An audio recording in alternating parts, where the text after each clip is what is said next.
kami yang terkena jalan tol. Jadi belum pernah sedikit pun menerima ganti rugi. Belum. Tapi tanah tersebut pernah Ibu garap atau memang itu tanah siapa, Bu?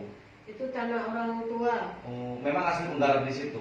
Iya, orang tua yang udah memiliki dari tahun 1900. Itu alasan tidak diberikan haknya seperti apa sih, Bu, alasannya? Kok sampai saat ini pemerintah belum memberikan hak ganti rugi lahan tersebut yang Ibu garap atau Ibu tanami terkait terkena pembangunan jalan tol itu kenapa tidak diberikan, Bu?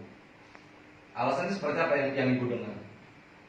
Kami tidak ada menerima sama sekali, Pak. Belum pernah menerima? Belum. Sepeser pun belum pernah menerima? Belum. Tapi alasannya apa, Bu? Alasannya mereka tidak pernah memberikan itu? Pernah mendengar tidak? Ataupun ada penyampaian apa seperti itu gitu, Bu? Tidak pernah dengar apa? Belum pernah gitu ya? Cuman memang sudah pernah mengajukan? Sudah. Upaya apa, Bu, yang pernah dilakukan, Bu? Udah pergi ke BPN. Sudah pergi ke BPN. Lurah, catering semua udah kita lalui, udah pergi kita ke sana. Tapi kita tidak pernah ditanggapin apapun, tidak pernah memberi jawaban apapun.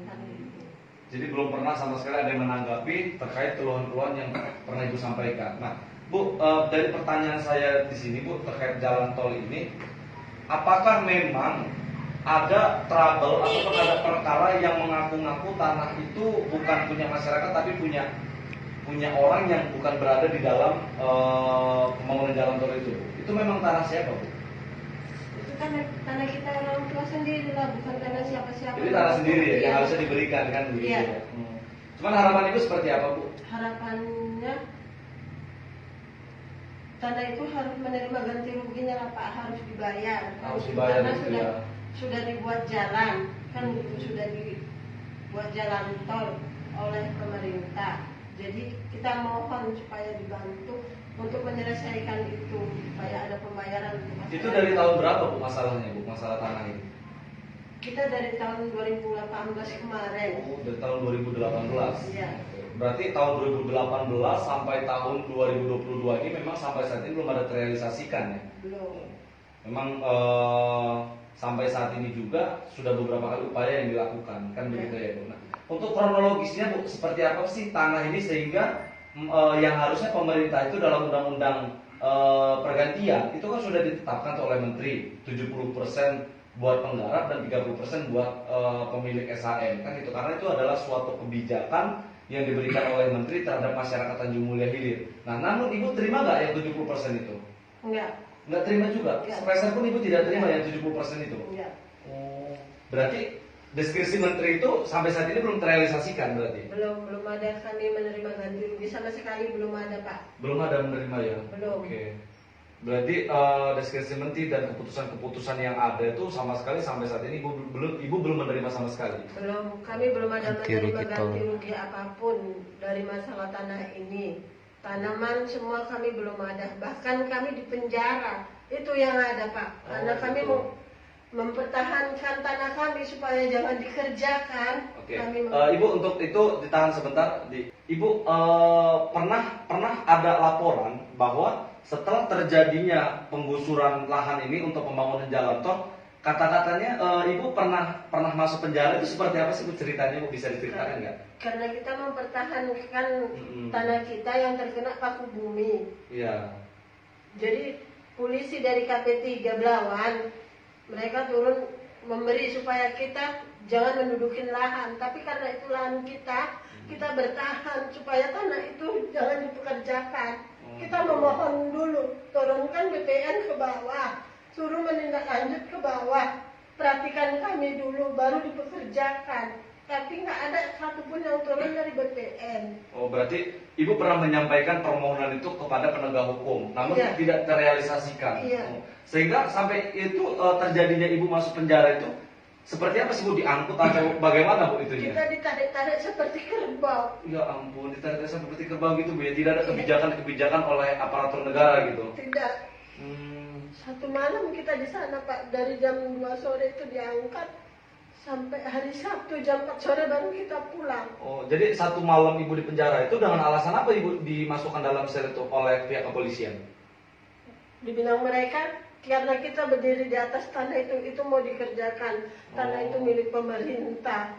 Tapi kami hanya minta supaya tanah itu dibayar. Oh, jadi itu penyampaian dari polisinya sehingga Iya. ibu masuk dalam sel itu 1 hari 1 malam berarti Iya. bu ya. Oke. Nah kemudian bu, sebelum ibu masuk dalam sel itu atau dibawa oleh polisi ke dalam mobil polisi itu awalnya itu apakah ada pemberitahuan atau memang mereka tidak memberikan atau tidak memenuhi keinginan ibu untuk didatangkannya pihak BPN? Mereka tidak ada pemberitahuan bahwasanya mereka mau menangkap kita itu tadi. Kita disuruh pergi, mereka tidak ada pemberitahuan. Kita kan tetap bertahan di lahan kita. Kita hanya meminta supaya BPN itu turun, perhatikan kita, tindak lanjut ke bawah lagi. Rasanya seperti apa bu masuk dalam sel dengan keadaan kita membela haknya, namun kok diperlakukan seperti itu oleh aparatur negara gitu? Sakit lah. Sakit ya, oke. Dan kemudian bu, dari kejadian itu apa yang ibu alami? Pulang dari sana badan kita semua biru. Tidak ada pembelaan sama sekali ya untuk Nggak masyarakat ada, ya. nggak ada. Cuman bahkan udah pernah dilakukan dipidana, tidak pernah diberikan haknya juga. Memang luar biasa ya bu ya. Dan semoga dengan adanya podcast ini pemerintah bisa mendengar bahwa masyarakat ini memang fakta terjadi dipidana atau dimasukkan dalam sel dalam 1 hari 1 malam tanpa ada kejelasan tindakan pidana apa yang mereka langgar. Jadi begitu ya bu ya. Jadi ibu tidak diberikan kejelasan atau ibu mencuri ataupun seperti apa sehingga ibu diangkut oleh polisi kan begitu. Terus ada perlawanan nggak bu saat itu bu? Adalah kita kan memberontak supaya kita jangan terikut ke sana. Jadi kita ada 11 orang. Jadi ibu mempertahankan lahan itu. Iya. Berapa orang itu bu totalnya? 11. 11 orang. Jadi 11 orang itu juga masuk dalam diangkut oleh polisi semua bu? Iya. Kalau untuk ibu Humiras ini, ibu ikut serta nggak dalam kejadian waktu ibu Soyem ini masuk dalam sel? Enggak ya.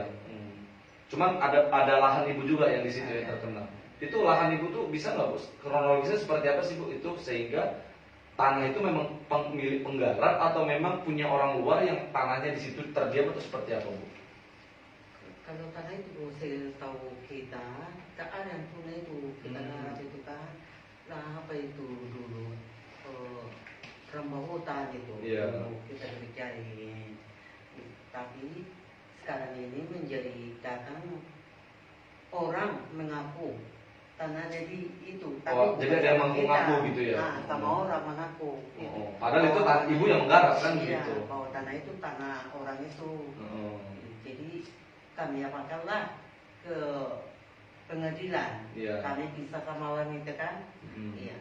Tapi kalau di Medan ini kita menang. Iya. Tapi selanjutnya mereka melakukan kasasi gitu ya. Iya. Gitu. Sehingga sampai saat ini terbengkalai belum terselesaikan. Oh gitu. Oke, mungkin untuk Ibu Rosmawati. Ibu Rosmawati, dalam kejadian tanah ini belum terrealisasikan itu seperti apa sih Bu? Belum dibayar. Jadi sampai saat ini juga belum. Atau Ibu juga ikut serta dengan Ibu Soyem mungkin masuk dalam aku nggak ikut diangkut? penjara. Tidak ikut ya? Aku waktu itu ikut juga dulu di situ. Oh, ikut juga di situ, tapi tidak diangkut gitu ya? Oke, pemirsa dimanapun berada, di sini ada keterangan dari Ibu Miras dan Ibu Soyem beserta Ibu Rosmawati, di mana masyarakat ini atau ibu-ibu di sini yang melakukan upaya-upaya di mana untuk menerima atau meminta haknya, tetapi tidak terrealisasikan. Namun yang lebih ironisnya, yang lebih seramnya lagi, mereka ini dipenjara 1 hari 1 malam tanpa unsur pidana yang jelas, tanpa kesalahan yang fatal. Karena mereka hanya ingin meminta pihak BPN turun untuk merealisasikan apa keinginan masyarakat ini. Karena pembangunan jalan seperti itu ya Ibu ya. Oke, mungkin setelah ini kita akan menjelaskan ada beberapa juga. Satu mungkin nanti akan kami panggil selaku di mata hukum oleh Ketua LPKN RI Projamin Bapak Arif Nasution SH.